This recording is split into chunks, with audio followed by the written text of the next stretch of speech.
বাদশাহ আকবর বুদ্ধির রাজা বীরবলকে প্রশ্ন করল যে বীরবল, তুমি আমাকে একটা উত্তর দাও তো।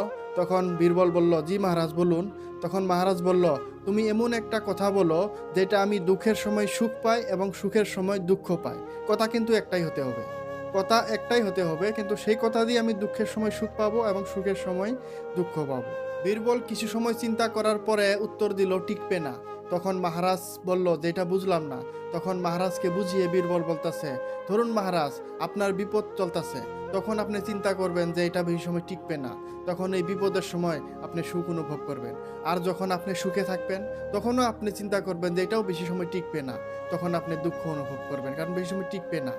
কথা কিন্তু একটাই। এই একটা কথাই আপনি দুইবার দুই জায়গায় চিন্তা করবেন, তখন সুখের জায়গায় দুঃখ পাবেন এবং দুঃখের জায়গায় সুখ পাবেন। বীরবলের প্রশ্নের উত্তর শুনে মহারাজ অনেক খুশি হয়েছিল এবং তাকে পুরস্কার দিয়েছিল। আমরা যারা জীবনে চলাফেরা করি, আমি মনে করি এই সূত্রটা আমাদেরও ব্যবহার করা উচিত। যখন আমাদের জীবনে দুঃখ আসবে, তখন আমরাও চিন্তা করা উচিত যে এটার সময়, এটা বেশি সময় টিকবে না। এরকমই হয়তো সুখের পরে দুঃখ, দুঃখের পরে সুখ, কই কিছু তো টিকে না। এই সূত্রটা আমি মনে করি আমাদেরও সবার পালন করা প্রয়োজন।